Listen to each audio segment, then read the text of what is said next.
ቅዱሳን ሳምንታዊ ፕሮግራማችን ቅድም እንደነገርኳችሁ በጌታ በኢየሱስ ስም እንጀምራለን። ይህ ባርናባስ ሚኒስትሪ ነው። የተከፈተበት ዋና ዓላማ አማኞች የተሰጣቸውን የወንጌል አደራ ተልዕኮ በሚገባ እንዲወጡ መርዳትና የወንጌል ንቅናቄ በምድራችን እንዲፈጠር መርዳት ነው። ዛሬ የሚኖረን ሴሽን ኢየሱስ መስቀል በሚል በመጋቢ አክሊሉ አለባቸው ከቤቴል የተሐድሶ ባለራዕዮች ህብረት የሚያገለግለን ይሆናል። መጋቢ 2 ሴሽን ይኖረዋል። ዛሬ የመጀመሪያ ክፍል አንድን ይጀምራል። እንግዲህ መጋቢ ራስን አስተዋውቀህ ጊዜውና ሰዓቱን ላንተ ሰጥቻለሁ። መቀጠል ትችላለህ መጋቢ። ኦኬ ታንክ ዩ በርናባስ፣ አመሰግናለሁ። ይሰማችኋል ብዬ ገምታለሁ። የተሰማ ከሆነ ቀጥላለሁ። እኔ እንግዲህ አክሊሉ አለባቸው ባላለው ቤቴል ተሐድሶ መንፈሳዊ ህብረት ውስጥ ከሚያገለግሉ አገልጋዮች ውስጥ አንዱ ነኝ እና እድሉን ስለሰጠኝ አመሰግናለሁ። ያላችሁም ሰዎች እንግዲህ ጌታ በቃሉ የሚናገረን ለመስማት ስለመጣችሁ እግዚአብሔር ይባርካችሁ። ርዕሱም ደግሞ በጣም የምወደው ርዕስ ነው፣ ደስ የሚለኝ ርዕስ ነው። ስለዚህ ጌታ ይባርካችሁ። ጌታ ይመስገን። አዲስ አበባ ሁኜ ነው እንግዲህ ይህንን ትምህርት ለማስተማር የተዘጋጀሁት። ኢየሱስ ክርስቶስ ጌታ ነው። እንደ መነሻ የሆነው ሐሳባችን የሚገኘው 2 ቆሮንቶስ ምዕራፍ 5 ቁጥር 14 ላይ ያለ ሐሳብ ነው። የክርስቶስ ፍቅር ግድ ይለናልና ምክንያቱም አንዱ ስለ ሁሉ እንደሞተ እርግጠኞች ሆነናል። ከዚህም የተነሳ ሁሉ ሞተዋል። በሕይወት ያሉትም ለሞተላቸውና ከሙታን ለተነሳላቸው እንጂ ከእንግዲህ ለራሳቸው እንዳይኖሩ እርሱ ስለ ሁሉ ሞተ ይላል። ጌታ አምላካችን ስሙ ይባረክና ርዕሳችን የክርስቶስ መስቀል ነው እና በዚህ ርዕስ ላይ 4 ሐሳቦችን ማንሳት ፈልጋለሁ በአሁኑና ደግሞ በሚቀጥለውም ሴሽን ማለት ነው። የመጀመሪያው ምን ማለት ነው የክርስቶስ መስቀል ስንል ምን ማለታችን ነው የሚለውን በተቻለ መጠን ዲፋይን ለማድረግ እንሞክራለን። ከዛ በኋላ ለምንድን ነው መስቀሉ ደግሞ በጣም ማዕከለኛ የሆነው ለክርስትና እምነታችን መስቀሉ ለምንድን ነው ማዕከለኛ የሆነው የሚለውን እናያለን። ከዛ በኋላ ለሕይወታችንስ ምንድን ነው አንድምታው ምንድን ነው የሚለውን ሐሳብ እናያለን። አንድምታው ምንድን ነው ለሰው ልጆች፣ ለእኛም፣ ለሁላችንም አንድምታው ምንድን ነው የመስቀሉ አንድምታ።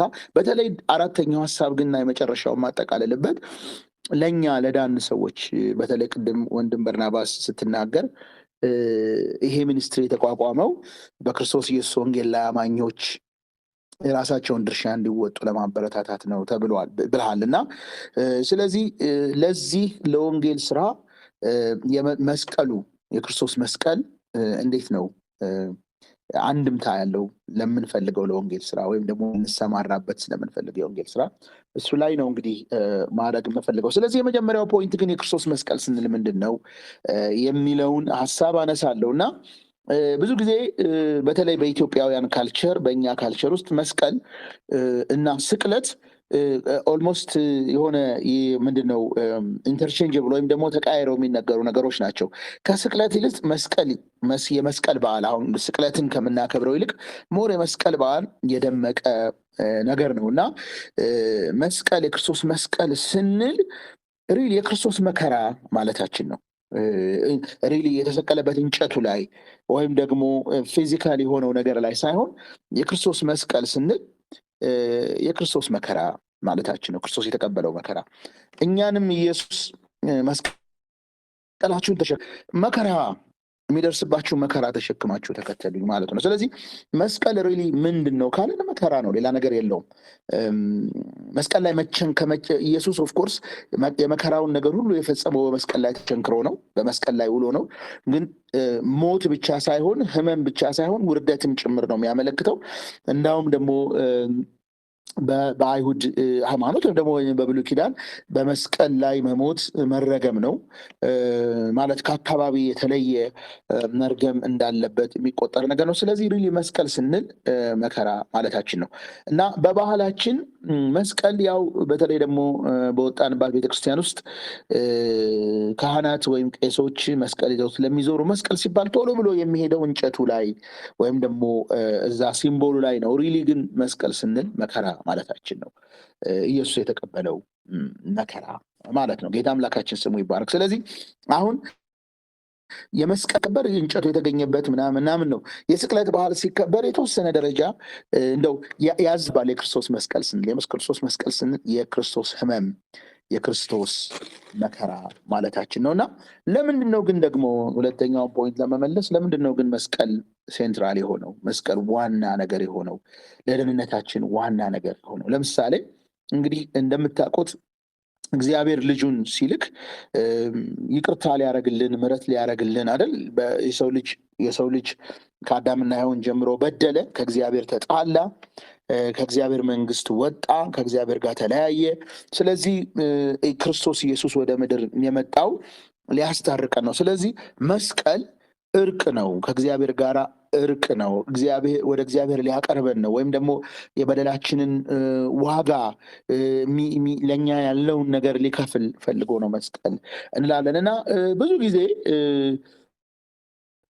ይህን ነገር በደንብ ጠለቅ አድርገን ልናስበው የሚገባ ነገር ነው ብዬ አስባለሁ። ለምን መሰላቸው? አንዳንድ ሰዎች ይቅርታ ብቻ አይደለም መስቀል ከይቅርታ ያለፈ የጠለቀም ነገር ነው። ለምን አሁን ጌታ እኛን ይቅር እንዳልኳችሁ ይቅር በሉ ይላል እና ልክ እንግዲህ ይቅር በሉ ካለ እግዚአብሔር ይህንን ሁሉ መጓዝ ምን አስፈለገው? ይህንን ሁሉ ታሪክ ተጉዞ እሱ ብቻ ሳይሆን የእግዚአብሔር ልጅ አምላክ የሆነ እሱ በመስቀል ላይ እንደዚህ መቸንከር፣ ይህን ሁሉ መከራ መቀበል ግን ለምን አስፈለገው? ይቅርታ ከሆነ ለምን ከሰማይ ሆነው አንድ ጊዜ በቃ እኛን ይቅር በሉ እንዳለን እሱ ዝም ብሎ ለምን ይቅር አላለንም? እና የጠለቀ ነገር ስላለ ነው እኛ ለሰዎች ወይም ሰዎች ሲበድሉን የምናደርገው ይቅርታ እና እግዚአብሔር ደግሞ ለሰው ልጆች ለሂውማኒቲ ያደረገው ይቅርታ የተለያየ ይቅርታ ነው። ዝም ብሎ ከሰማይ ሆኖ ይቅር ብያቸዋለሁ የሚባል ነገር አይደለም። ለምንድን ነው? በደል ኃጢአት የሚለው ነገር ከስራ ያለፈ መጽሐፍ ቅዱስ የሆነው ሚኒንጉን እውነተኛ ሚኒንጉን ስናይ ኦፍኮርስ በድለናል፣ ኃጢአት ሰርተናል። ግን ኃጢአት ማለት ሰውን እንደማስቀየም አይደለም። የሰው ልጅ የሰራው ኃጢአት ሰውን እንደማስቀየም ወይም ሕግ ከመተላለፍ ያለፈ ነው አይደል? የእግዚአብሔርን ሕግ ከመተላለፍ ያለፈ ነው። ኃጢአት ማንነታችንን የቀየረ ነገር ነው። ኃጢአት የሰውን ልጆች ማንነታቸውን የቀየረ የእግዚአብሔርን ኦርደር ያዛባ እግዚአብሔር ለሰው ልጆች የሰጠውን በምድር ላይ ያለውን ስልጣን ለጠላት አሳልፎ የሰጠ። በሌላ አነጋገር እንዲሁ ከላይ ዝም ብሎ ይቅር የሚባል ነገር አይደለም። ሲ በደላችን ከኃጢአት ውጭ ሌላ ነገር እንዳናደርግ አድርጎ ነው የቀየረ። ከእግዚአብሔር መለየት ብቻ አይደለም፣ በልባችን የሰው ልጅ በጣም ክፉ ነው እስኪባል ድረስ ክፉ ይሆን የምንነካው፣ የምናደርገው፣ የምናየው፣ የምናስበው ሁሉ ነገር ነው ቴንትድ የሆነው የተበላሸው በኃጢአት ምክንያት። በሌላ አነጋገር እኛ ብቻ ሳይሆን ፍጥረት ሁሉ እግዚአብሔር የፈጠረው ፍጥረት ሁሉ ለአዳም እንዲገዛ ስለተባለ ኃጢአት ፍጥረትን ሁሉ ነው ያዛባው። እኔና እናንተ ዝም ብሎ በሲምፕል ይቅርታ ከእግዚአብሔር ጋር የምንታረቅ ሰዎች አይደለንም። መታረቅ ብቻ ሳይሆን በሲምፕል ይቅርታ ከእግዚአብሔር ጋር የምንኖር ሰዎች፣ ከእግዚአብሔር ጋር የምንኖር ሰዎች አይደለም። ለምን አሁንም እንኳ ኢቭን ይቅርታ ብለንም እንኳ እስቲል ከኃጢአት ጋር የምንታገል ሀሳባችን፣ አይምሯችን፣ ነገሮቻችን ሁሉ በዚህ ነገር ላይ የተጠመዘዘ ነገር ያለን ሰዎች ነን። ስለዚህ መስቀሉ አስፈላጊ የሆነው ኃጢአት ራሱ ስር ነቀል በሆነ ሁኔታ እኔና እናንተን ከእግዚአብሔር መለየት ብቻ ሳይሆን ማንነታችንን ቀይሮ የእግዚአብሔር ቃል ሲናገር በክርስቶስ ኢየሱስ አዲስ ማንነት እናገኛለን። ማንም በክርስቶስ ቢሆን እሱ አዲስ ፍጥረት ነው የሚለው ቃል አሮጌው ነገር፣ ዓለማዊ የሆነው ነገር፣ ባህሪያችን ከእግዚአብሔር መለየት ብቻ ሳይሆን ሁለመናችንን የቀየረ ስለሆነ አዲስ ፍጥረት ካልሆን በቀር ከእግዚአብሔር ጋር ታርቀን የእግዚአብሔር ልጆች መሆን እስከማንችል ድረስ ነው። ስለዚህ ብዙ ጊዜ ሰው ኃጢአትን ከድርጊት አሳልፎ አያየውም። ስለዚህ ምንድነው መሰላችሁ እንደ ድርጊት ስለምናየው እንግዲህ ከወጣንባትን ቤተክርስቲያን እይታ አንጻር እንደ ድርጊት ስለምናየው ምን ይሆናል መሰላችሁ የኃጢአት ይቅርታ ኑዘናል። በቃ ስለተናዘዝን ይቅር የምንባል ይመስለናል። በፍጹም ሰው ስለተናዘ መጽሐፍ ቅዱስ እንደዛ አይልም። ኑዛዜ የኃጢአት ይቅርታ ሊያመጣ አይችልም። ለምን? የሚናዘዙ ስንት ሰዎች አሉ የምናውቃቸው አይደል? በደላቸውን አድሚት አድርገው የሚናዘዙ ሰዎች አሉ። መናዘዝ እኔና እናንተን ይቅርታ ሊያስገኝልን አይችልም። ከይቅርታ በላይ ምን ነው የሚያስፈልገን? እኛ አዲስ ማንነት ነው የሚያስፈልገን። በሌላ አነጋገር ይሄን አዲስ ማንነት ለማግኘት መከፈል ያለበት ዋጋ ነው የክርስቶስ መስቀል ማለት ነው። ለምንድን ነው ብትሉ 2 እና 3 ነገሮችን ማንሳት እፈልጋለሁ። የመስቀሉ ሐሳብ በጣም ሴንትራል የሆነበት ምክንያት ኢየሱስ ወደ ምድር ሲመጣ ከተወለደ ጊዜ ጀምሮ ይሄ የመስቀሉ መከራ እየታሰበ ነው የኖረው። በመስቀሉ መከራ ስር ነው የኖረው። ከመጣ ጊዜ ጀምሮ ስለሚከፍለው ዋጋ ይናገር ነበረ። ቱንም ስታዩዋቸው ስለ እግዚአብሔር ሲናገሩ ለምሳሌ ሐዋርያው ጳውሎስ በሐዋርያት ሥራ መጽሐፍ ላይ የተለያዩ ነገሮችን አይሁድንም ሰብኳል፣ አሕዛብንም ሰብኳል እና ግሪኮችንም ሰብኳል፣ የተማሩትንም ሰብኳል፣ እንደገና ደግሞ አይሁዳውያንንም ሰብኳል። አይሁዳውያንን ሲሰብክ እግዚአብሔር የአባቶቻችሁ አምላክ የቃል ኪዳን አምላክ እያለ ይናገርና ሲያጠቃልል ግን ይገርማል መከራ የተቀበለ የሞተ እናንተ የሰቀላችሁት እናንተ የገደላችሁት እግዚአብሔር ግን የሞትን ጣር አጥፍቶ ያስነሳው ይላቸው ነበር። ያንን እግዚአብሔርን እንድትቀበሉ ብሎ ግን ይሄ እግዚአብሔር በመከራ ወደኛ የመጣ ነው ይላቸው ነበር። ለምን? ሪሊ እግዚአብሔር ማመን ያለ መስቀሉ ያለ መከራው ስለማይሆን ማለት ነው።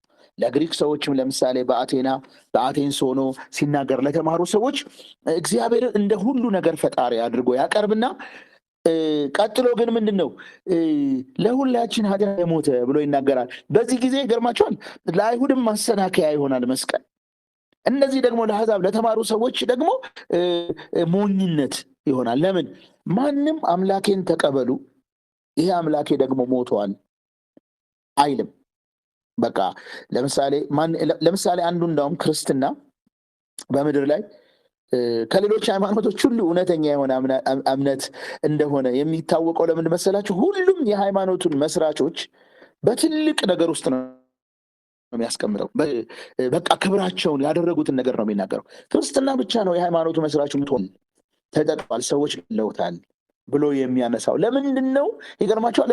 ይቀል ነበር እኮ እግዚአብሔር በጣም ትልቅ ነው። እኛ ብዙ ጊዜ እንደምናደርገው እግዚአብሔር ሁሉን ቻይ ነው ምናምን ብለን ትልቁ ነገር የእግዚአብሔርን ሁሉን ቻይነት ላይ አተኩረን ወንጌል የለም። ደህንነታችን ያለው ይሄ ሁሉን ቻይ የሆነው እግዚአብሔር በሰው አምሳል ተገኝቶ ስለኛ የመስቀል ሞት ስለቀመሰ መከራ ስለተቀበለ ነው። ስለዚህ ይሳቅባቸው የነበሩት ሐዋርያት ዛሬ ለእኛም እንኳ ማለት ነው ለምሳሌ የክርስቶስ ኢየሱስን አምላክነት የማያምኑ ሌሎቹ ሙስሊሞች ምናምን ግራ የሚገባቸው እኮ እንዴት ይሄ አምላክ ሞተ ትላላችሁ? እንዴት ይሄ አምላክ ተሰቀለ ትላላችሁ? እና አንዳንዴ እንደውም መስቀሉ ላይ ያለውን መከራ ስናነሳ አምላክን ዝቅ ያደረግን እስከሚመስል ድረስ፣ ግን መስቀሉ ከሌለ የኔና የእናንተ የኃጢአት መፍትሄ የለም። የሰው ልጆች የኃጢአት መፍትሄ ይለት ነው። እና ለምሳሌ የክርስትና ሃይማኖት ምልክት መስቀል ነው እንደምታውቁት ማለት ነው። እና ይሄ ታስቦበት የተደረገ ነገር አይደለም። ሲጀመር እንዳውም መስቀል ክርስቲያኖችን ለመሳደብ ተብሎ የተጀመረ ነገር ነው። አምላካችሁ የሞተ ነው ለማለት ማለት ነው። እና ብዙ በቤተክርስቲያን ታሪክ ውስጥም ዲቤት ተደርጓል። መስቀል ሪሊ ግን ይወክለናል ወይ? ግን ቤተክርስቲያን በዚህ ሁሉ ታሪክ ነው ሲምቦላችን መስቀል ነው። በሌላ አነጋገር አምላካችን መከራ ተቀብሏል፣ አምላካችን ሞቷል። ሞቶ ብቻ የቀረ አይደለም ተነስቷል ብለን እንድናምን ያደርገናል። ለምንድን ነው ያ የሆነበት ምክንያት? ሪሊ እኔና እናንተ የእግዚአብሔር ልጆች የመሆናችን ሚስጥር፣ አዲስ ፍጥረታት የመሆናችን ሚስጥር፣ ከእግዚአብሔር ጋር የመታረቃችን ሚስጥር የክርስቶስ መስቀል፣ ክርስቶስ ለእኛ ብሎ በመስቀል ላይ የተቀበለው መከራ ነው ማለት ነው። ይሄ አምላካችን ስሙ ይባረክ። ስለዚህ የሚገርማችኋል መናገር ሐዋርያት ሲናገሩ ምን ይላል መሰላችሁ? ስለ ክርስቶስ መስቀል ሁሉን ነገር እንቃለሁ ይላል ጳውሎስ። ለምሳሌ ኢማጂን አምላክ ስለሞተ ሁሉን ነገር፣ እሱም ብቻ አይደለም በመስቀሉ እመካለሁ ይላል። ለአሕዛብ ሞኝነት ነው፣ ለአይሁድ ማሰናከያ ነው፣ ለእኛ ለምንድን ግን የእግዚአብሔር ኃይል ነው ይላል። መስቀሉ ማለት ነው። መስቀሉ ስንል መከራው ማለታችን ነው። ጌታ አምላካችን ስሙ ይባረክ። ስለዚህ ለምንድን ነው ግን መስቀሉ ዋና የሆነበት ምክንያት? ለምንድን ነው መከራ መጽናት ያለበት? ደህንነታችን በመከራ መጽናት ያለበት፣ ደህንነታችን በመከራ ላይ የተመሰረተ መሆን ያለበት ብለን ስናስብ ዩሲ እግዚአብሔር የሰው ልጆችን ፈጥሮ ሕግ ሰጠ። አትስሩ፣ ኃጢአት አትስሩ፣ ከሰራችሁ ምን ትሞታላችሁ አለ። ቅጣት አለ ማለት ነው። ስለዚህ ዩሲ የእግዚአብሔር እውነትነትን መረጋገጥ አለበት። እግዚአብሔር ምን ያህል ኃጢአትን እንደሚጠላ፣ የእግዚአብሔርን ሕግ መተላለፍ ማለት ምን ያህል ከባድ እንደሆነ ማወቅም አለብን። ለምን? እግዚአብሔርም ያንን ተናግሯል፣ ቃሉ ይሄን ተናግሯል። ሁለተኛ ደግሞ እግዚአብሔር አሁንም ደግሞ የሰው ልጆችን ምን ያህል እንደሚወድ የሚታየበት ነገር ነው። ሁለቱም የእግዚአብሔር ፍርድም የእግዚአብሔር ምሕረትም የታየበት ነገር ነው መስቀሉ። ለምንድን ነው? እግዚአብሔር ራሱን ክዶኛል ይቅር ሊለን አይችልም። ለምን? በቃሉ እንደተናገረ እኔና እናንተ ኃጢአት ሰርተናል፣ የእግዚአብሔር ክብር ጎሎናል፣ ሁላችንም ፍርድ የሚገባንን። የሰው ልጅ ማንም ቢሆን በእግዚአብሔር ፊት ራሱን ማጽደቅ የሚችልበት ነገር የለውም። ስለዚህ እግዚአብሔር ይህንን ተወ ማለት ቃሉን ሻረ ማለት ነው። ማንነቱን ተወ ማለት ነው። እሱን ሊያደርግ አይችልም። እግዚአብሔር የሚለወጥ አምላክ ስላልሆነ፣ የእግዚአብሔር ቃል ለዘላለም የሚኖር ስለሆነ፣ ለዘላለም የጸና ስለሆነ የእግዚአብሔር ቃል እውነት ነው። ኃጢአት ሰርታችኋል ትሞታላችሁ ነው። ግን ደግሞ እግዚአብሔር ለሰው ልጆች ያለውን ፍቅር ለማሳየት ደግሞ ኦኬ እንዴት አድርጌ ላድናቸው? ይኸው ከላይ ሆኖ ዝም ብሎ ይቅር ያላለን ምክንያት ቃሉ ቫዮሌት እንዳይደረግ ነው። ለምን? መከፈል አለበት። ኃጢአት የሰራች ነፍስ ትሞታለች ብለናል። ስለዚህ ምን አደረገ እግዚአብሔር? የእኛን ሁሉ ኃጢአት ወስዶ በልጁ ላይ ያስቀመጠ። ልጁ የእኛን ሁሉ ኃጢአት ተሸክሞ በመስቀል ላይ አረፈ፣ በመስቀል ላይ ሞተ። በመስቀል ላይ ሲሞት በጣም የሚያስገርማቸው የእግዚአብሔርን ምሕረት ወይም የእግዚአብሔርን ምሕረት እንደገና እግዚአብሔርም ለኃጢአት ያለውን እይታ የምታስቡት የሰው ልጆች ሁሉ ተስማምተው ክርስቶስን ሰቀሉ። በሚያስገርም ሁኔታ ራቁቱን ነው የሰቀሉት። አሁን የክርስቶስ መስቀል ሲሳል ኢየሱስ አገልድሞ እንጨት ምንድነው ጨርቅ አገልድሞ እናያለን። ግን ሪሊ መስቀሉ ላይ እንደዛ አልነበረም። ራቁቱን እንደ ማንም ወንጀለኛ ራቁቱን ነው የተሰቀለው። ሰዎች ሁሉ ተባብረው እናደርጋል። እሱ ብቻ ሳይሆን በመጨረሻው ሰዓት አምላኩ እንኳ ፊቱን አዙሮበታል። አባቱ እንኳ ፊቱን አዙሮበታል። አምላኬ ለምን ተውከኝ እስከሚል ድረስ። ለምንድን ነው ግን እግዚአብሔር ፊቱን የያዘው ብንል እግዚአብሔር እግዚአብሔር ፍትሃዊ እንዲሆን የእግዚአብሔር ፍርድ መፈጸም ስለበት አልነበረም። እግዚአብሔር እኔና እናንተን ይቅር ለማለት የቻለው የእኔና የእናንተን ኃጢአት ሰብስቦ ክርስቶስን ስለቀጣ ነው። ክርስቶስ እየተቀጣ ስለነበር እና ቅርብ ጊዜ ይህን ሀሳብ አንስቻለሁ የሆነ ቦታም እና ከልጆቼ ጋር እናወራ ነበርና ክርስቶስን የሰቀልነው ሁላችን የኛ ሁሉ ኃጢአት ነው ስል ትንሿ ልጅ እኔ እኮ አልነበርኩም ክርስቶስ ሲሰቀል አልነበርኩም እና እንዴት የኔ ኃላፊነት ሊሆን ይችላል ትለኝ ነበርና ግን ብትኖር ይኖሮ አደውነት ነው። የሁላችንም ሀሳብ እሱ ነው። እኔ እኮ የለውም ማለት እንችላለን። አሁንስ የክርስቶስን መስቀል እንዴት ነው ትሪት የምናደርገው ነው ጥያቄው። ዛሬ እኔና እናንተ የክርስቶስን መስቀል እንዴት ነው ትሪት የምናደርገው አይደል? የክርስቶስ መስቀልን ገብቶን ግድ ይለናል። ከክርስቶስ መስቀል ጋር አብረን አይደንቲፋይ ለመሆን ከክርስቶስ መስቀል ጋር አብረን ለመኖር እንወስናለን። ከእሱ ጋር አብረን መከራ እንቀበላለን ወይስ ደግሞ ሌላ ነው እይታችን? ከዛ የተለየ ነገር ነው ያለን። ስለዚህ እኔና እናንተ ተሰብስበን እዛ ላይ አልፈናል። ይኸው ለምሳሌ እኔ ልጆቼን ስቀጣ እየቀጣኋቸው ያለ አላባብላቸውም። ይሄን ነገር እየነገርኳቸው ነበር። ለምንድን ነው እግዚአብሔር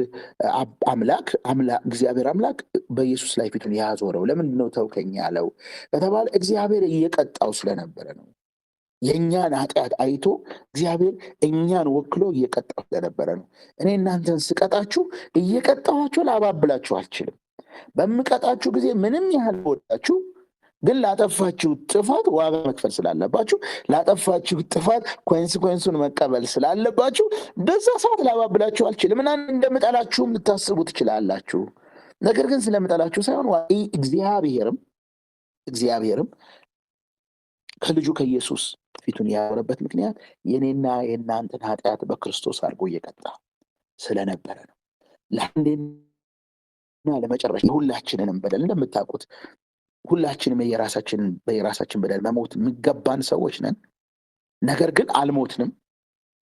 ክርስቶስ ኢየሱስ ስለኛ ሞቶ ግን ጳውሎስ ስለሚናገረው ምንድነው መሰላችሁ የሚለው እኔና እናንተን ይቅር አይደለም ከላይ ያለን እኔና እናንተን ይዞ ነው የሞተው። እንዳውም በጳውሎስ እይታ ሮሜ 6 ላይ እንደሚለው ክርስቶስ ሲሞት እኛም አብረን ሞተናል። በሌላ አነጋገር ክርስቶስ ስለኛ ሲቀጣ እኛም አብረን ተቀጠናል፣ እኛም አብረን ሞተናል።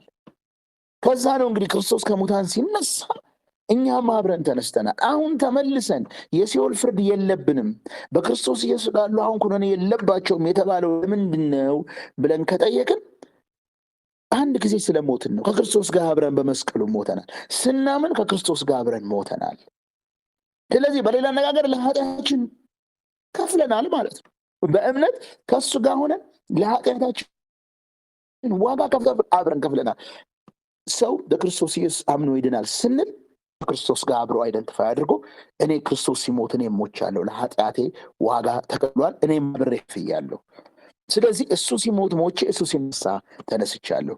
እርሱ ከዚህ በኋላ ደግሞ ኃጢአት እንደማይገዛ ሁሉ እኔንም ኃጢአት ደግሞ አይገዛኝም። እሱ ከሙታን ተነስቶ ከእግዚአብሔር ጋር እንደሚኖር የኔም ሕይወት ከእግዚአብሔር ጋር በቀኙ ስለተሰወረ አብሬ እኖራለሁ ብለን ነው የምናምነው። ይሄ የሆነው በመስቀሉ መከራ። ስለዚህ የክርስቶስ ኢየሱስ መስቀል ሴንትራል ነው ለእኔና ለእናንተ፣ መሰረታዊ ነው። ካለሱ ደህንነት የለንም፣ ካለሱ ማንነት የለንም። ዩሲ በመስቀሉ እግዚአብሔር ምን ያህል መሰላችሁ? አስታረቀን ብቻ አይደለም ወደ ክርስቶስ አቀረበን ይላል። ጌታ አምላካችን ስሙ ይባረክ። ወደ አብ ያቀረበን አዲስ ማንነት የሰጠን ያገኘነው በመስቀሉ ጌታ ስለሞተ ነው። እኛም አብረን ሞተን ተቀባይነት ያገኘነው እሱ ብቻ አይደለም። በመስቀሉ የሆነው ነገር በመስቀሉ ላይ የኃጢአታችንን ይቅርታ አዲስ ማንነት ብቻ ሳይሆን ይገዛን የነበረውን ያስጨንቀን የነበረውን ያስጨናቂውን ዘንግ ሰብሮ ቁልፉን ከእጅ ወስዶ ከሰይጣንም ከጨለማው ስልጣንም ነው ነፃ ያወጣል በመስቀል ላይ ማለት ነው። ለምን? እኔና እናንተን ይገዛን የነበረው ምድርን እስካሁንም እየገዛ ያለው ያስጨንቅ የነበረው አንድ ቀን ፍርድ የተጠበቀለት ጠላታችን ዲያብሎስ የተሸነፈው በመስቀል ላይ ነው። በመስቀል ላይ ነው። ለምን? ጌታ ኢየሱስ ቁልፉን ወስዶ የሻረው እኔና እናንተን ከጨለማ ስልጣን አዳነን የተባለው መስቀል ላይ ነው። ለምን? እሱ ይገዛን የነበረ በኃጢአታችን ምክንያት ነው። ከእግዚአብሔር የተለየን ስለሆንን የእግዚአብሔር ልጆች ስላልሆንን ነበረ። አሁን ግን እኔና እናንተ ስናምን የመስቀሉን ስራ ስናምን ከራሱ ከጨለማው ስልጣንም አዳነን፣ ከጨለማው ስልጣንም ታደገን። ስለዚህ መስቀሉ ላይ ነው የእግዚአብሔር ቃል ሲናገር ጠርቆ እያዞረ አሳያቸው የሚለው ስልጣኑን የገፈፈው በሰማይ በምድር በመንፈሳዊ ዓለም ለሚያዩ ሁሉ ጠላታችን ዲያብሎስን ስልጣኑን ነጥቆ እያዞረ ያሳየው በመስቀሉ ላይ ነው። ጌታ አምላካችን ስሙ ይባረክ። ስለዚህ የኃጢአታችን ይቅርታ ብቻ ሳይሆን ከጠላትም መጽሐፍ ቅዱስ ምን ያልመሰላችሁ በጠላት ኃይል ሁሉ ላይ ስልጣን ሰጠዋችሁ፣ የሚጎዳቸው አንዳች ነገር የለም። ይሄ በመስቀሉ ነው። ዩሲ እኔና እናንተ ከእግዚአብሔር የተቀበልነው ወደፊትም የምንቀበለው ምድር ሁሉ ከእግዚአብሔር የሚቀበለውና ወደፊትም መስቀል ውጭ የለም። ኤክስቼንጅ የሆን ነው መንፈሳዊ ሪችነስ ወስደን አይደል? መንፈሳዊ ባንክራፕሲያችንን መንፈሳዊ ችግራችንን የተወሰደልን መስቀሉ ላይ ነው። እኔና እናንተ የዳነው በመስቀሉ ስራ ነው የምንለው ለዚህ ነው። ስለዚህ እግዚአብሔር በጠላታዊና ስልጣን ሰጠዋችሁ ሲለን ጌታ ኢየሱስ ለምንድን ነው ስልጣን በሰማይና በምድር ተሰጥቶኛል ብሎ ነው የእግዚአብሔር ልጅ ስም ብሩክ ይሁን። ስለዚህ በጠላታዊና ስልጣን ሰጠዋችሁ ቲንከብሬድ አሉ እንደሚለው ሁሉ የሚያስገርመኝ ቃል ነው። በጠላት ኃይል ሁሉ ላይ ስልጣን ሰጥቷል። there is nothing ማለት ነው እግዚአብሔር ስልጣን ያልሰጠን የትኛውም አይነት ያጋነንታዊ ምክር የለም። በሱ ላይ ስልጣን እንድናገኝ የሰጠን ግን የተቀበልነው ያገኘነው በመስቀሉና በመስቀሉ ጌታ አምላካችን ስሙ ይባረክ። አለቆችን ስልጣናትን የሻረው ከጨለማው ስልጣን አውጥቶ መንግስት ያፈለሰን የተቀበልነውን ነገር የተቀበልነው በመስቀሉ። ለዚህ ነው የክርስቶስ መስቀል ሴንትራል ነው የምንለው። ጌታ አምላካችን ስሙ ይባረክ።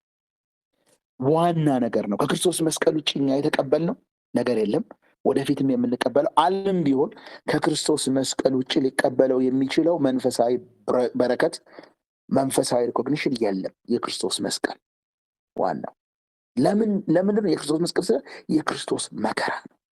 መከራችንን ወስዶ ማንነታችንን እሱም ብቻ ሳይሆን ከዚህ ከጨለማ ዓለም ገዢ ብቻ ሳይሆን ከጨለማው ዓለምን የታደገን በመስቀሉ ነው። ጌታ አምላክ ስሙ ይባረክ። ከዓለም ኃይል ምን ይላል መጽሐፍ ቅዱስ? ጌታ ኢየሱስ ሲናገር በዓለም ሳላችሁ መከራ አለባችሁ፣ ነገር ግን አይዟችሁ እኔ ዓለምን አሸንፌአለሁ።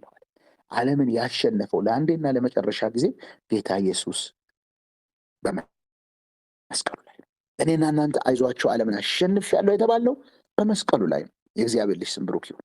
ስለዚህ ይኸው ስጋችን ማንነታችንን ያሸነፍነው አዲስ ማንነት የተቀበልነው በሱ ነው።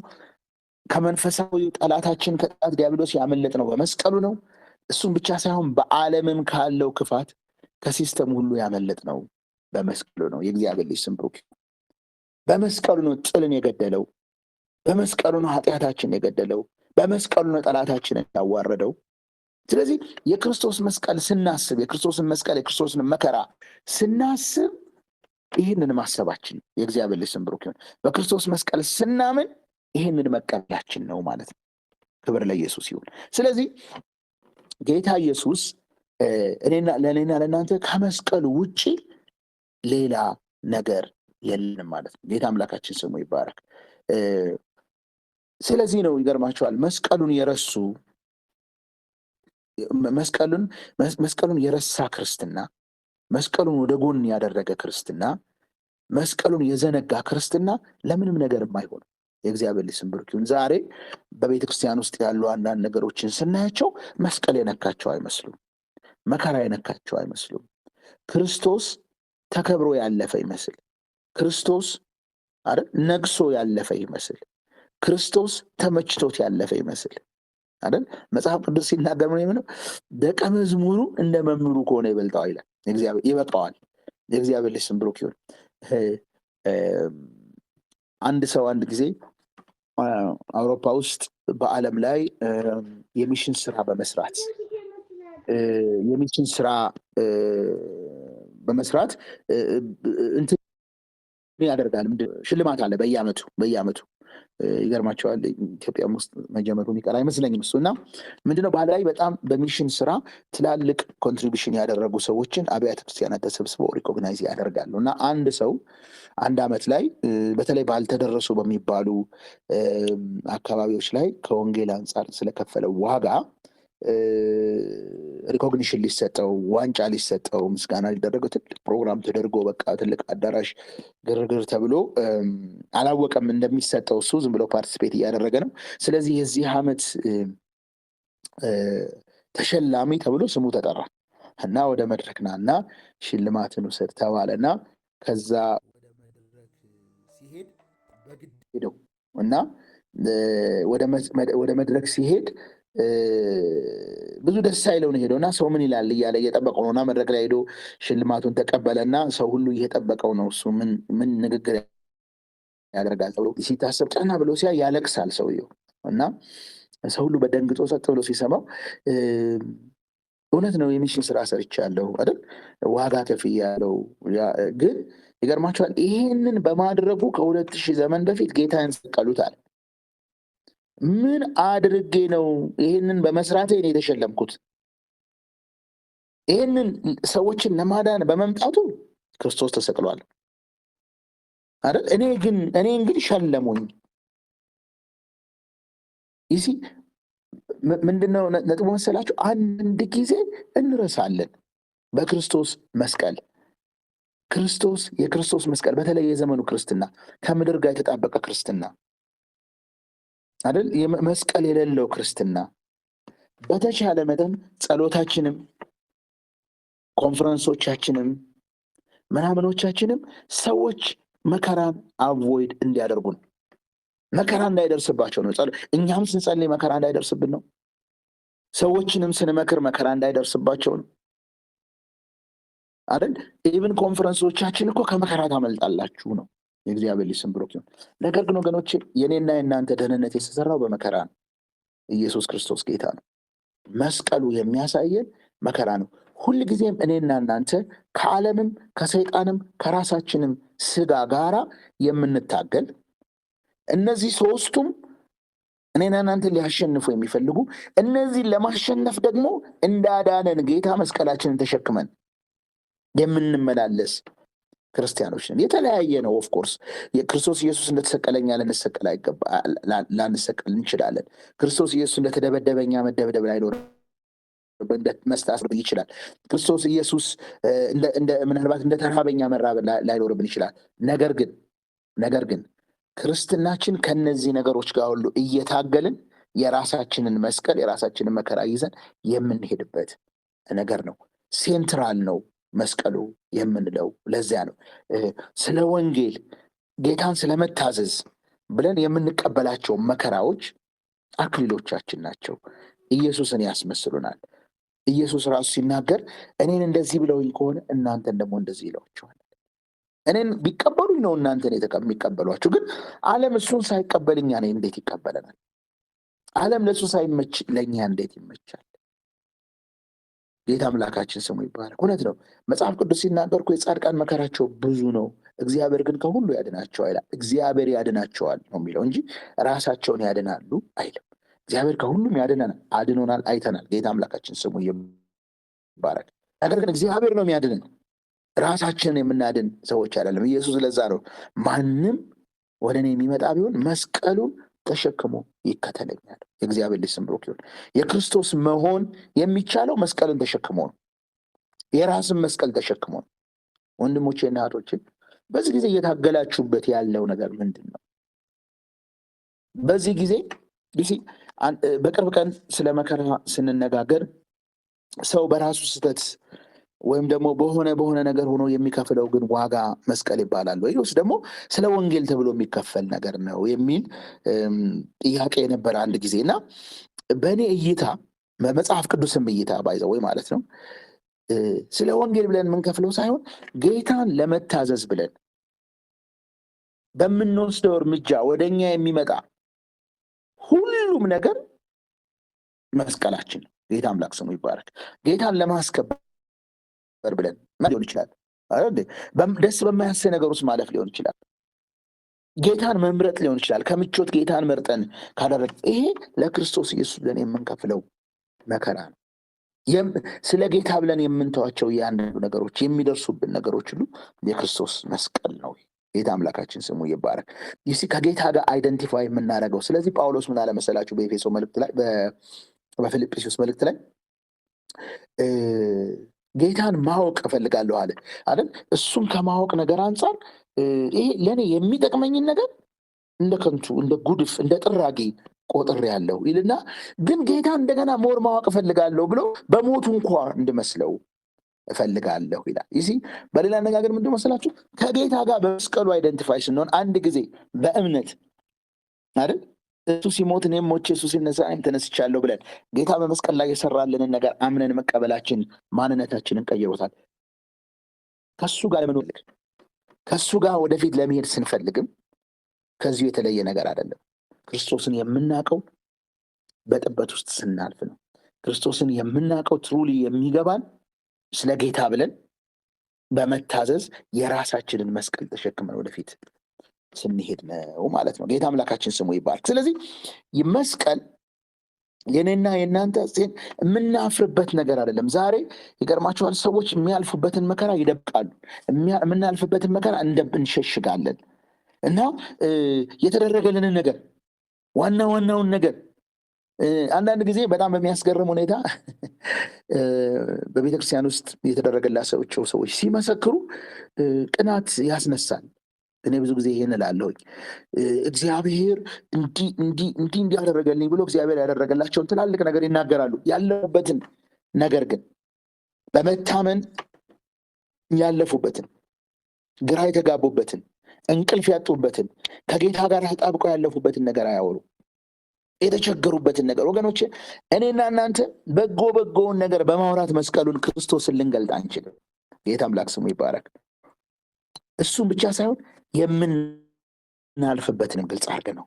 እኔና እናንተ የክርስቶስ መሆናችን መለያው ይሄ ነው። የእግዚአብሔር ልጅ ስም ብሩክ ይሁን።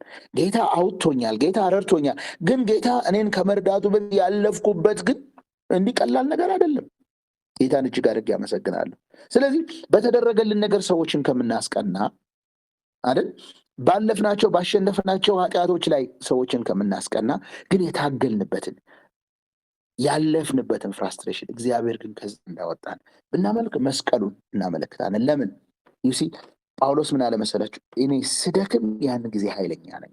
የእግዚአብሔር ልጅ ስም ብሩክ ይሁን።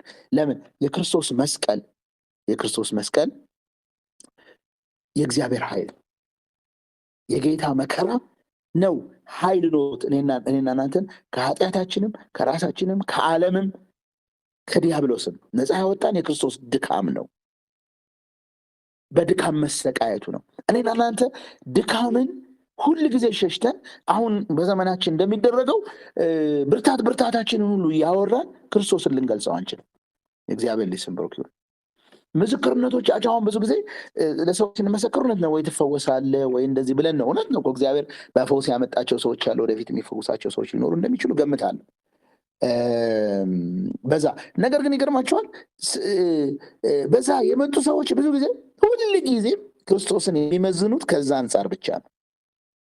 ትንሽ መከራ፣ ትንሽ ቁንጠጣ፣ ስለ ክርስቶስ ትንሽ ነገር ሲደርስባቸው ኢየሱስ ይጠፋባቸዋል። ያመኑት ኢየሱስ ይጠፋባቸዋል። እንደሱ ከምናደርግ ወገኖች እኔና እናንተን በመከራ ውስጥ ያሳልፈንም በመከራ ውስጥ አሳልፈ ሁላችንም ተናገሩ ብንባል ያቆመን በጣም ብዙ ነው። ይሄ የሚያመለክተው መስቀሉን ነው ማለት ነው። ጌታ አምላካችን ስሙ ይባረክ። ስለዚህ በክርስቶስ ኢየሱስ መስቀል ልንመካ ነው የሚገባን ማለት ነው። የእግዚአብሔር ልጅ ስም ብሩክ ነው። እመካለሁ እንዳለ ክርስቶስ ማለት ነው። በክርስቶስ መስቀል እመካለሁ ሲል በክርስቶስ ስቃይ እመካለሁ ማለታችን ነው። በክርስቶስ መከራ እመካለሁ። ግን በክርስቶስ መከራ እመካለሁ፣ እኔ ግን በመከራ ማለፍ አልፈልግም።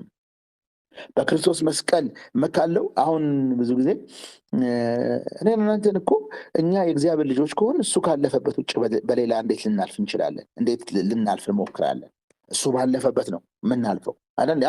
ክርስቶስ ስለእኔ መከራ ተቀብሏል፣ እኔ መከራ እንዳልቀበል አይልም። ኢየሱስን መከራ ተቀብሎ አልፏል። ሐዋርያት መከራ ተቀብለው አልፏል። አባቶቻችን መከራ ተቀብለው አልፏል። መከራችን ይለያያል እንጂ እኔና እናንተም ጌታን የምናስከብረው በመከራ ውስጥ አልፈን ነው። የእግዚአብሔር ልጅ ስም ብሩክ ይሁን። በመስቀል ውስጥ አልፈን ነው ደግሞ ግላድሊ የሆነ ቪክቶሪየስ የሆነ ዋሪየርስ ሆነ ባለድል መከራ ተቀባዮች ሆነን ነው ወደፊት ልናልፍ የምንችለው። ይህ በመከራ ከክርስቶስ ጋር አይደንቲፋይ እናደርጋለን። ጌታን እጅግ አድርጌ አመሰግናለሁ። ክርስቶስ መከራ የፊዚካል ፔን ብቻ አይደለም። ምንድነው የፈሰሰ ደሙ አይደለም። የተወጋው ጎኑ ብቻ አይደለም። የተቸነከረው እጆቹና እግሮቹ ብቻ አይደለም። ሼም ራሱ መስቀሉ ሀፍረትንም ነው የሚያመለክተው አይደል? በሰዎች ሁሉ ፊት ሀፍረት ተሸክሞ አልፏል። እኔ ስለ ክርስቶስ ማፈር ካልፈለግን፣ ስለ ክርስቶስ አውትካስት መደረግ ካልፈለግን እሱ ችግር አለ። እሱ ብቻ አይደለም ባይዘው ክርስቶስ እኮ ባመናቸው ሰዎች ተከድቷል። አሁን ብዙ ሰው ከዳኝ እንላለን። በቃ እኔ ሰው አይወጣልኝም ሰው ከድቶኛል ምናምን እንላለን። ግን ሪሊ ክርስቶስ አልተከዳም። ሐዋርያቱ እንኳ ጥለውት አልሄድም። መስቀሉ ማለት እኮ ነው። ወደ መስቀል ሲመጣ እኮ ጴጥሮስ አላቀውም ብሎ 3 ክዷል። ኢማጂን በጣም እወደዋለሁ የሚለው ሐዋርያ ነው። ይሄ ተከድቷል ማለት ነው። ሐሙስ ዕለት ሆ እያሉ እየዘመሩ ወደ ያስገቡት ልብሳቸውንና ዘንባ እየዘነጠፉ በእግሮች ያስቀመጡለት ሰዎች ዓርብ ዕለት የስቅለቱ ቀን ተለውጠው ደግሞ ስቀለው አሉት። እነዚህ ሰዎች ያበላቸው፣ ያጠጣቸው፣ የፈወሳቸው፣ ያስተማራቸው እንወድሃለን የሚሉት ነው። ስለዚህ በትሬድ ሆኗል እኮ መስቀሉ ማለት ይኸው ስለኔና ስለእናንተ ሪጀክትድ ሆኗል ኢየሱስ። እኔና እናንተ ትንሿ ሪጀክሽንም ትፈታናለች። በቃ አላረን ቡለናችን ፍትትት ታደርገዋለች። ሰው ትንሽዬ ስለ ጌታ ሪጀክት ካደረገን እውነቱ ላይ ስንቆም ሰዎች ሪጀክት ሲያደርጉን እኮ ያለንበት ነው የሚጠፋ፣ ማንነታችን ይጠፋናል እኔና እናንተ። ነገር ግን ወገኖች መስቀሉ ማለት ይሄ ሁሉ ነው። ክርስቶስን ያለ መስቀሉ አልዳንበትም፣ ያለ መስቀሉም አንኖርበትም። ጌታን እጅግ አድርጌ አመሰግናለሁ። ስለዚህ እኔና እናንተ መስቀሉን ሴንትራል እንደሆነ ነገር ነው ልናየው የሚገባ። ሴንትራልም ነው። የአምላክ ስሙ ይባረክ። እኔና መስቀሉን አስበን ነው ስናገለግል፣ መስቀሉን አስበን ነው ስንኖር፣ መስቀሉን አስበን ነው በሪሌሽንሽፖቻችን መስቀሉን አስበን ነው ሰዎች ሲጎዱን መስቀልን አስበን ነው በችግሩ ስናልፍ መስቀሉን አስበን ነው እሱ እንዳለፈ እግዚአብሔር ደግሞ የሞትን ጣር አጥፍቶ እንዳስነሳው ታማኝ እንደሆነለት ለእኔና ለእናንተም ታማኝ እንደሚሆን መስቀሉን ሸሽተነው መከራውን ሸሽተነው ሳይሆን በመስቀል ውስጥ በመከራ ውስጥ አልፈን ኢየሱስ ደርስልናል፣ ኢየሱስ ያወጣናል፣ ኢየሱስ ያስነሳናል የሚል የመስቀልን እውነት ይዘን ነው እኔና እናንተ ወደፊት ልንሄድ የምንችለው። ስለዚህ ነው እንግዲህ ባለፈው በሚቀጥለው ሳምንት ምናልባት የምንነካካው ወይም ደግሞ ሁለተኛው ፕሮግራም ላይ የምንነካካው ቢሆንም የተነሳንበት ጥቅስ ምንድነው የሚለው በሮሜ ላይ በሁለተኛ ቆሮንቶስ ምዕራፍ 8 ላይ ያለው ሐሳብ ማለት ነው። ጌታ አምላካችን ስሙ ይባረክ እና ምዕራፍ 5 ላይ ያለው ሐሳብ አንዱ ስለ ሁሉ ሞተ ይለናል። የእግዚአብሔር ልጅ ስም ብሩክ ይሁን። እኔና እናንተን ሁላችንም ወክሎ የሞተው የእግዚአብሔር ልጅ ነው። አንዱ ስለ ሁሉ ሞቷል። ስለዚህ ምን እናድርግ? ጌታን እጅግ አድርጌ ያመሰግናል። ምን ይላል መሰላችሁ? የክርስቶስ ፍቅር ግድ ይላል፣ ምክንያቱም አንድ ስለ ሁሉ እንደሞተ ይላል። የእግዚአብሔር ልጅ ስም ብሩክ ይሁን። እርግጠኞች ሆነናልና ሁላችንንም ወክሎ መስቀል ተሸክሞ ለሁላችንን ተወክሎ መከራ ተቀብሎ ስለኛ ሞቷል። ታዲያ እንዴት እንኖር ነው? ለእኔና ለእናንተ ምንድነው ሲግኒፊካንሳችን ብትሉ ቀጥሎ ምንድነው የሚለው መሰላችሁ? ከዚህ የተነሳ ሁሉ ሞተዋል ይላል። እሱ ሲሞት አብረን ሞተናል።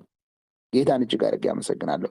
እሱ ስለ ሁላችን ሞተዋል ስንል እሱ ብቻ አይደለም የሞተ፣ እኔና እናንተም አብረን ሞተናል። ስለዚህ ነው ጳውሎስ እኔ አልኖርም እኔ ሞቻለሁ ያለው አይደል? አሁን የምኖረው በወደደኝና ስለኔ ራሱን አሳልፎ በሰጠ በክርስቶስ ላይ ባለኝ እምነት ነው። ስለዚህ ነው ጻድቅ በእምነት ይኖራል የተባለው። በምን እምነት ነው የሚኖረው? አንዳንድ ሰው ጻድቅ በእምነት ይኖራል ሲባል ተስፋ በማድረግ ይኖራል ይመስለዋል። ኖ ጻድቅ የሚኖረው በምን አይነት ነው? ክርስቶስ ሲሞት ሞቼ እሱ ሲነሳ ተነስቻለሁ በእምነት ነው። ይሄ ነው እምነታችን፣ ዋናው እምነታችን። ስለዚህ ነው ጳውሎስ እኔ አሁን አልኖርም ሞቻለሁ፣ የምኖረው በወደደኝና ስለ እኔ ራሱን አሳልፎ በሱ ላይ ባለኝ እምነት ነው የምኖረዋል። የእግዚአብሔር ልጅ ስም ብሩክ ይሁን። ስለዚህ የምናምነው መስቀሉን ነው ማለት ነው። በህይወት የምንኖረው መስቀሉ ላይ የተሰራልንን አምነን ነው። አዲስነታችን በክርስቶስ ኢየሱስ ላለሆነ አዲስ ናቸው የተባልነው፣ አዲስ ፍጥረት ነው የተባልነው በመስቀሉ ላይ የተሰራልንን አምነን በመቀበላችን ነው። ስለዚህ አንዱ ስለ ሁሉ ሞተ፣ ስለዚህ ሁሉም ሞቱ ብሎ በህይወት ያሉትም ይላል። እግዚአብሔር ልጅ ስም ብሩክ ይሁን። እኔና እናንተን እኮ ነው አብረን ከክርስቶስ ጋር ሞትን፣ ግን አሁን ደግሞ በህይወት በዚህ ምድር ላይ የምንኖር ምን ያርጉ ይላል? በህይወት ያሉትም ለሞተላቸውና ከሙታን ለተነሳላቸው እንጂ እንግዲህ ለራሳቸው እንዳይኖሩ እሱ ስለ ሁሉ ሞተ ይላል። ጌታ አምላክ ስሙ ይባረክ። ስለዚህ መስቀሉ እንዴት ነው እኔና እናንተን ኑሯችን እንዴት ነው ጋይድ የሚያደርገው ከተባለ አንድ ጊዜ እሱ ሲሞት አብረን ሞተን፣ ስለኛ ሲሞት እኛም አብረናል። ከዚህ በኋላ ስለ ራሳችን ልንኖር አይደለም ነው የጳውሎስ እይታ። ስለ እኔ አይደለም የምኖረው ስለ ሞተልኝ ስለ እርሱ ነው። እሱ ስለ እኔ ሞቶ አይደል? ሞቶ ብቻ እኮ አልቀረም፣ ስለ እኔ ተነስተዋል። ስለ እኔ መነሳት ብቻ ስለ እኔ ያደርገዋል። የእግዚአብሔር ልጅ ስም ብሩክ ይሁን። ደግሞ እሱ ሲሞት ስለ እኔ እኔንም ይዞ ነው የሞተው። እሱ ሲነሳ እኔንም አስነስቶኛል። እሱ ሲያርግ ደግሞ ህይወቴን በአብ ቀኝ ይዞት ተሰውሯል። ስለዚህ አሁን በህይወት የምኖረው ሰውዬ የምኖረው ለሞተልኝ ነው። የእግዚአብሔር ልጅ ስም ብሩክ ይሁን። እንዴት ነው ግን ለሞተልን መስቀሉን እያሰብን መኖር ማለት ሲል ግድ የሚለን ፍቅሩ ነው ይለናል። የእግዚአብሔር ልጅ ስም ብሩክ ይሁን። ይህ መስቀሉ ስንል ፍቅሩ ማለታችን። ጌታ አምላክ ስሙ ይባረክ። እግዚአብሔር ይወደኛል አይወደኝም ብሎ ጥያቄ የለም። እግዚአብሔር ይወደኛል አይወደኝም የሚለው ጥያቄ የተመለሰው ከ2000 ዓመት በፊት በመስቀል ላይ የእግዚአብሔር ልጅ ኢየሱስ እጁን ዘርግቶ በውርደት ሲሞት ነው እኔና እናንተን እንደወደደን ግልጽ የሆነው። ስለዚህ ዛሬ እንደ በየቀኑ በየሰዓቱ በየደቂቃው በየስሜታችን ይወደኛል አይወደኝም እያልን ቸክ ልናደርገው አንችልም። he already proved አድርጎ በመስቀሉ ላይ ስለኛ በመሞት። የእግዚአብሔር ልጅ ስም ብሩክ ይሁን። ስለዚህ ይሄ ፍቅር ነው ግድ የሚለን። አሁን እኔና እናንተ ለክርስቶስ እንድንኖር የሚያደርገን ፍቅሩ ነው፣ መከራው አይደለም። ፍቅሩ ነው። የሲኦል ፍርሃት አይደለም፣ የፍርድ ፍርሃት አይደለም፣ የመጣል ፍርሃት አይደለም፣ እግዚአብሔር ፊቱን ያዞርብኛል ብለን አይደለም። እግዚአብሔር ይጠላኛል ብለን አይደለም። ኖ እግዚአብሔር በልጁ በኢየሱስ እንደወደደን በመስቀል ላይ ፕሩቭ አድርጓል፣ አሳይቷል፣ ጨርሷል። የእግዚአብሔር ልጅ ስም ብሩክ ይሁን። ዛሬ እኔና እናንተ ለክርስቶስ እንድንኖር የተጠየቅነው ፍቅሩ ላይ ተመስርተን ነው። ፍቅሩ ነው ግድ ይለናል ያለው። ከፍ ብላችሁ ስታነቡ ስለምንድን ነው ግድ ይለናል የሚለው መሰላችሁ? የክርስቶስ አምባሳደሮች እንሆን ግድ ይለናል። የእግዚአብሔር ልጅ ስም ብሩክ ይሁን። በምድር ላይ እሱ እኔና እናንተን በሰማይ ወክሎ ስላለ እኔና እናንተ እሱም በምድር ላይ ወክለ ነው እንድንኖር ግድ ይለናል። የእግዚአብሔር ልጅ ስም ብሩክ ይሁን። ፍቅሩ ግድ ይለናል። ስለዚህ ይገርማችኋል፣ በህይወታችሁ ተሰጣችሁ በቅድስናና በአገልግሎት ረዘም ላለ ጊዜ አይደል ሳትነቃነቁ ወድቃችሁም ተነስታችሁም ወደፊት የመኖራችሁ ነገር የሚወሰነው በመስቀሉ ላይ የተሰራላችሁን ከማወቃችሁ ባወቃችሁበት መጠን ነው። በመስቀል ላይ የተሰራላችሁን የተደረገላችሁን የፍቅሩን ጥልቀት እያወቃችሁ በቀጠላችሁ መጠን ማለት ነው። የእግዚአብሔር ልጅ ስም ብሩክ ይሁን። እያወቃችሁ በቀጠላችሁ መጠን ለጌታ እየኖራችሁ ትቀጥላላችሁ። ለሱ እየኖራችሁ እሱን በምድር ላይ ሪፕሬዘንት እያደረጋችሁት እሱን እየወከላችሁት ትኖራላችሁ ማለት ነው። ጌታ አምላክ ስሙ ይባረክ። ስለዚህ ክርስቶስን የመወከላችን ዲግሪ የሚለያየው ስለ መስቀሉ ባለን መረዳት ነው። ኢየሱስ በመስቀል ላይ የሰራልንን ባወቅን መጠን ነው። እሱ በገባን መጠን ነው። ይሲ ምንድን ነው መሰላችሁ? እኔና እናንተ ስለ ክርስቶስ መስቀል አሁን ሁሉም ሰው የምን ኦርቶዶክስ ቤተክርስቲያን መስቀሉን ያምናሉ፣ ህማማት ምናምን የሁሉ ነገር አለ። እንደ ሞት እኮ ይታወቃል። እኛም ጋር እንደዛ ነው፣ እናውቃለን። የክርስቶስ መስቀል ነው ዋናው እንላለን። እንግዲህ ገርማችኋል፣ ማወቅ አለ፣ ደግሞ ሌላ ማወቅ አለ። የእግዚአብሔር ልጅ ስም ብሩክ ይሁን። ስለ እግዚአብሔር ብዙዎቻችን የምናውቀውን ነገር የምናውቀው በኤሌመንተሪ ሌቭል ነው። ለምሳሌ ኤሌመንታሪ ወይም ደግሞ ኬጂ ውስጥ ያሉ ልጆች ቁጥርና ፊደል ይማራሉ አይደል?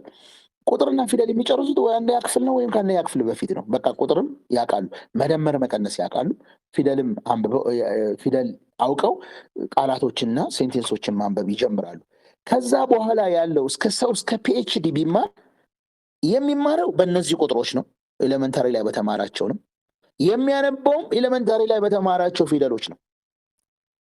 እና በጣም በሚያስገርም ሁኔታ በድሮ ጊዜ ገጠር ውስጥ የሚያነብ ሰው ብዙ ጊዜ የኦርቶዶክስ ቄሶች ናቸው የሚያነቡት። እና የሚያነቡና ሂሳብ የሚሰሩ ሰዎች እንደ ንጉስ ነው የሚኖሩት። በጣም የሚበዛው 99% ሰው ስላልተማረ እዛ ሰው ጋር ነው ማመልከቻም ተጻፈ፣ ምንም ተጻፈ፣ ውልም ተጻፈ ምናምን። ያ ሰው ከአካባቢው ከ99% እሱ 1% የተማረ ስለሆነ ተከብረው ነው። እና ይህን ሰውዬ ለምሳሌ ገጸዳችሁ የተማረ ሰው አለ ወይ ብትባሉም ይመጣላችሁ እሱ ነው። ሰውየው ግን የሚያውቀው ማንበብ መጻፍና ምናልባት መደመርና መቀነስ፣ ከዛ በላይ አያውቅም። ምናልባት ማባዛትና ማካፈል ካወቀ ነው።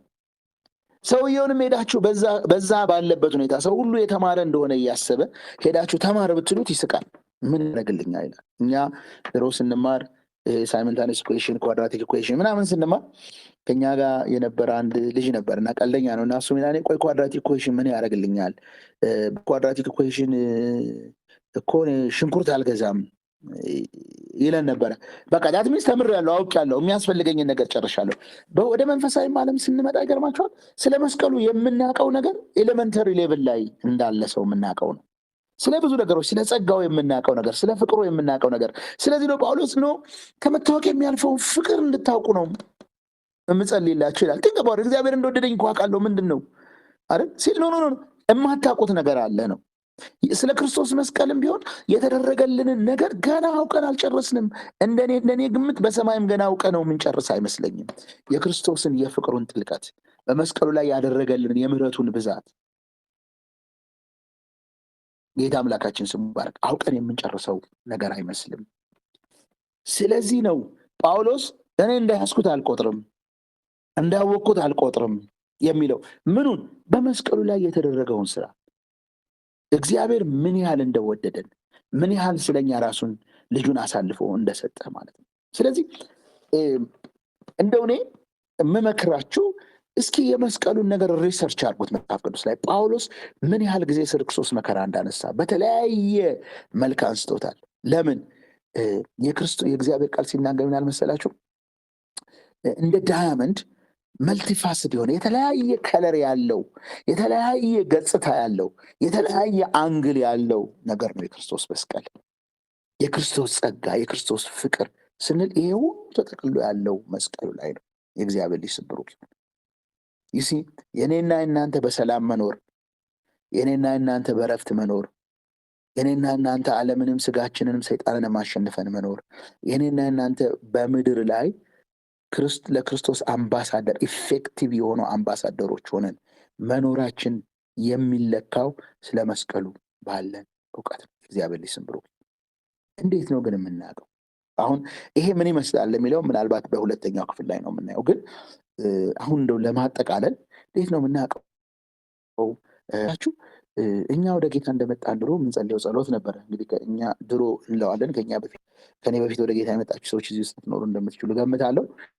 ምንድነው ጌታ ሆይ እኔ አሁን እንደዛ ብዬ ጸልዬ አውቃለሁ። ድሮ ያኔ ከኦርቶዶክስ ተባረን ስንወጣ በቃ ፍቅርህ በአጥንቴ ውስጥ ይግባ ብለን ጸልዬ አውቃለሁ። እኔና ጸልይ እንደዛ አስታውሳለሁ። በቃ ይገለጽልን እንወቀው ብለን ስንጸልይ። ስለዚህ እኔ የክርስቶስን መስቀል ለማወቅ ድምታዎች በህይወታችን ለማወቅ ለክርስቶስ ኤፌክቲቭ የሆነ አምባሳደሮች እንድንሆን አሁን በምንታገልባቸው፣ አሁን እየተቸገርን ባለንባቸው፣ አሁን በምንገመገምባቸው ነገሮች ላይ ሁሉ አቅም የምናገኘው በመስቀሉ ኃይል ነው።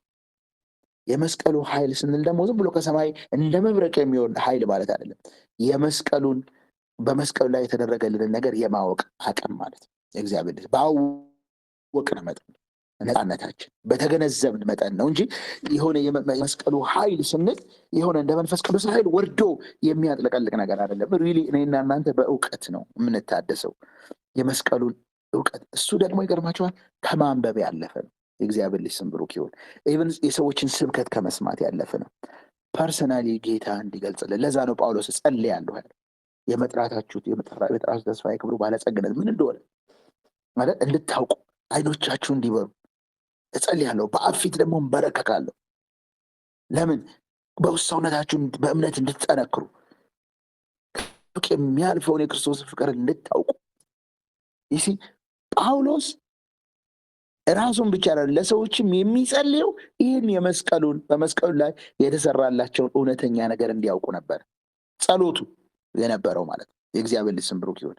እኔና እናንተ ይህን ለራሳችን ልንጸልይ፣ ለምናገለግላቸው አብረው የሚያገለግሉ ለደከሙ ሰዎች፣ ግራ ለተጋቡ ሰዎች፣ ለሚፍገመገሙ ሰዎች፣ በሚታይ መከራ ውስጥ የማይታይ መከራ ውስጥ እያለፉ ላሉ ሰዎች ጸሎታችን መሆን ያለበት የመውጫ መንገዳቸው ክርስቶስ ኢየሱስ ከእግዚአብሔር ዘንድ ተልኮ በመስቀሉ ላይ የሰራላቸውን በመንፈስ ቅዱስ ኃይል ማወቃቸው ነው። እሱን ባወቅን ከልቤ ነው የምላችሁ አቅማችን እየታደሰ በፍጹም መስቀሉን ሴንትራል አርጎ የሚኖር ሰው ተፍገምግሞ ወድቆ ግራ ተጋብቶ የሚቀር የለም። የእግዚአብሔር ልጅ ስም ብሩክ ይሁን። ስለዚህ ነው እንግዲህ የክርስቶስ መስቀል ስንል ለእኔና ለእናንተ አንድምታው የክርስቶስ መከራ ነው። he did this for us። ለእኔና ለእናንተ መከራን ተቀበለ። የእግዚአብሔር ልጅ ስም ብሩክ ይሁን። ለምን? እኔና እናንተ ደግሞ እሱን እንረዳ፣ ለእሱ ኢፌክቲቭሊ አምባሳደር እንሆን። ለምን? ፍቅር ግድ ይለናል። እግዚአብሔር ልጅ ስም ብሩክ ይሁን። የሚላችሁ መስቀሉን ስታውቁ ነው። ፍቅሩ ያለው መስቀል ላይ እግዚአብሔር ልጅ ስም ብሩክ ይሁን። እና